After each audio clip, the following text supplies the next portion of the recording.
Jason Walker here, Walker Tea Review. I hope you're ready to try a new tea with us. This is a tasting program. This is a way for all of us to taste together, share our experiences together. And that's exactly what we're doing today with Stash's Kenya Black. This is a Kangaita, if I hope I pronounced that correctly. That's what we're going to be looking at today. We're going to be using our tasting cup. This set is from Adagio if you're looking to get one of your own. One of the more affordable, if not the most affordable price for a tasting set that I've found. So we're going to go ahead, get this black tea ready to go and be able to talk about it as we do. So we've got our tasting set ready. We've got our water that is about, it's just actually come off of from heating, so it's very close to boiling, which is a good temperature for a black tea. And because we have about a 5-ounce cup here, we're using a teaspoon that is full, rounded, not overly full though, and this should give you enough of approximation. If you want to get more precise, of course, you can always get out the scales, but one of the skills of tasting and learning to prepare teas is that you can be able to get a good quality tea without having to get into that kind of precision of exact time, of exact amounts of grams of tea, of exact temperature of your water. So we'll get a very good cup from this amount and this water temperature and this time.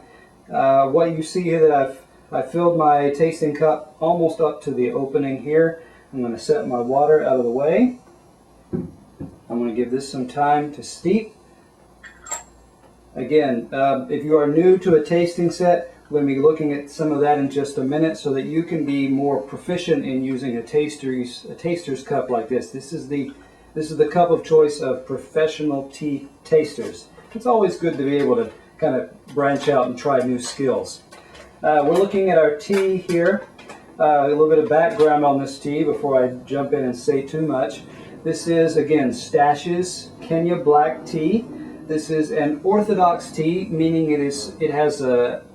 there are hand processed. There's a lot of personal contact, a lot of personal interaction with these teas, compared with your CTCs, your crush, tear, curl, which is machine processed as to how it's rolled, how it's chopped up, how it's gone through that process to create the black tea. Most of your Kenyan teas are the CTC, so an orthodox tea like this is a little harder to find. There has been an increased amount in the past few years, higher amount of orthodox teas, so hopefully we'll be able to see more of those. Secondly, this is an Asamaka. An Asamaka compares with the Chinese, the Sinensis tea. They're basically two families of tea. There's the Sinensis, which is the China branched over towards Japan, and then Darjeeling. You have your upper elevations of Darjeeling teas that also come from the Sinensis family. A lot of your teas from Assam, from other parts of India, let's see, I believe Java or Indonesia, Sri Lanka, Kenya, these mostly come from the Asamaka family. Okay, so that's something to note. They're able to live in different, they prefer or more comfortable, grow better in different environments. One of the things we also want to notice, this tea, Kangaita, is near Mount Kenya. This particular one grows at about 5,000 to 6,000 feet. Now, as we go a little bit further, we're going to be talking about our dry leaf. You may want to make a few notes of your own.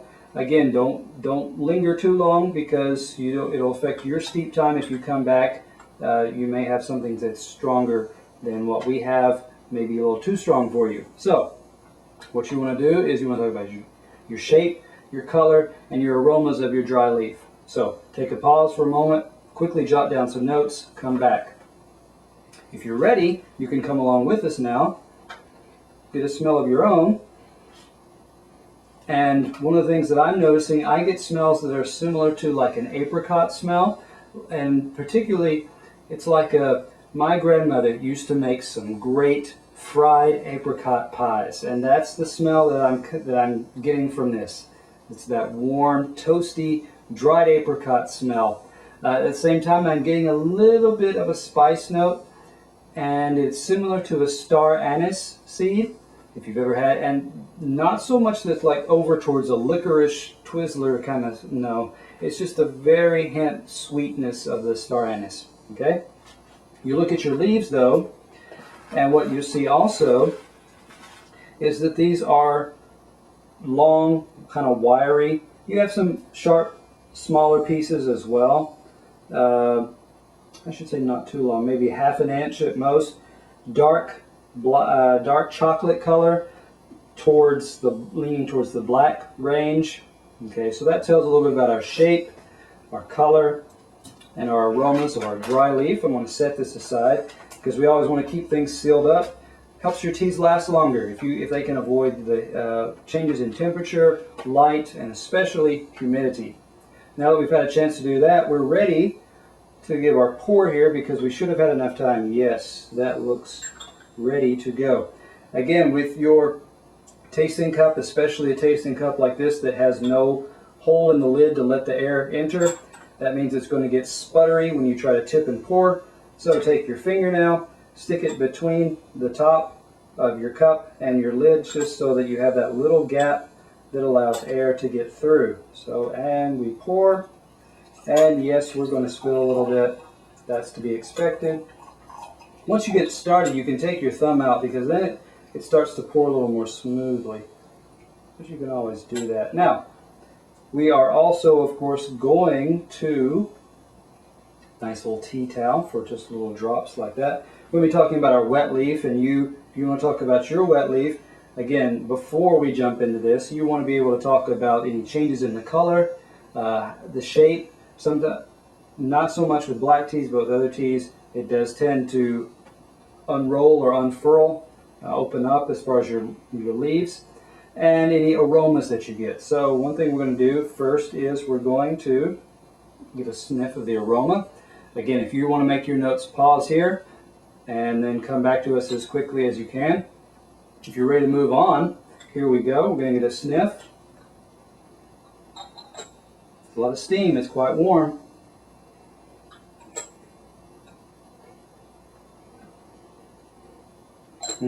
Now, some of the things I'm detecting already is I'm getting kind of a baked biscuit smell. A little bit of a, kind of a bready type. Quite nice, quite pleasant. I'm still getting that apricot smell. Okay, so those are probably the two dominant notes that I'm getting off of this.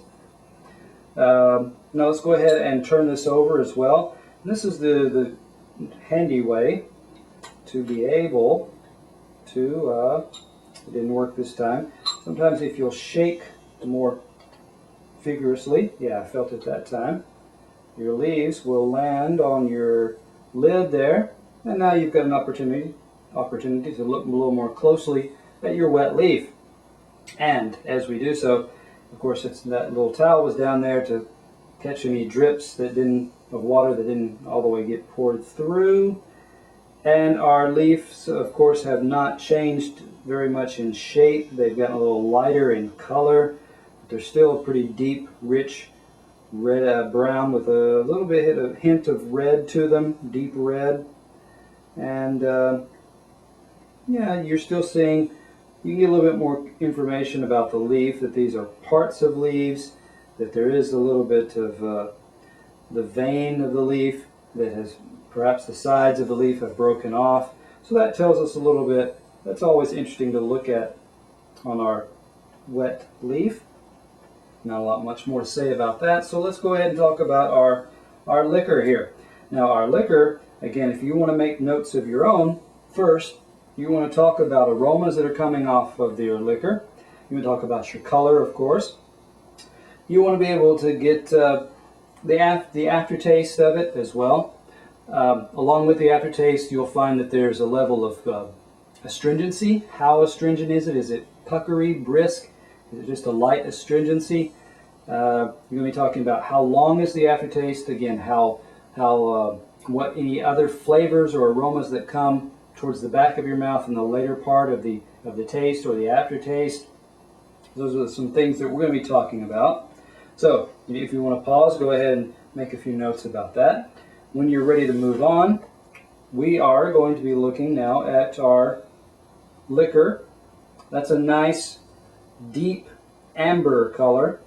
Okay, it is characteristic of many black teas. Nothing beyond what's normal or unusual. Nothing unusual there. Good color, good clarity there. I like that color. Now we're going to give it a smell.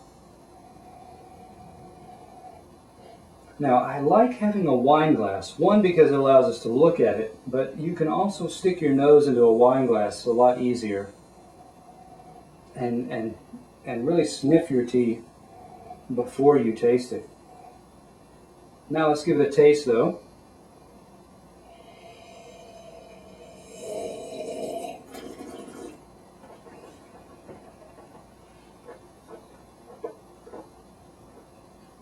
A couple of things you may have noticed. I did slurp my tea, which allows more air to get in it and unlock more aromas and flavors. I swirled it around so that you've got taste buds all over your tongue, so why not give them all a chance to give their feedback on what you're tasting and what you're smelling in your tea as well. Some other things we want to note. On this one, briskness, it's not the most punchy, which is good. It's not too punchy, I should say, as far as the briskness or astringency goes. I'm still getting some of those same consistent elements as far as the apricot goes. What else am I getting here? Let me in case I forgot something. It's of course not as pronounced as a Darjeeling as far as a range of aromas and flavors there. What else am I getting? I'm getting a bit of I should mention this also in previous tastings. I did get a slight charred note, as if there was something that had been deeply toasted or blackened in this. So that was there as well. You may be able to pick up on that in your own. Other things, yes, we talked about the briskness. This aftertaste, it was smooth. It didn't go up and down. It didn't become overly drying, although it is a little bit brisk. And the briskness didn't just wash away, dry up all the tastes in your mouth. So overall, it does have the briskness. As far as our expectations go, it fell in line with expectations of briskness. The aromas, although not as pronounced as some could have been, they weren't altogether washed out either by the astringency or the briskness level either. So we could have had a better balance of those two elements, and because of that, we give this, from Stash, we give this an 86. But this is my experience. Let's see what you have to say. How would you compare this with other black Asamikas that you've had before? You're always welcome to come back. Give us your feedback. This is Jason Walker, Walker Tea Review.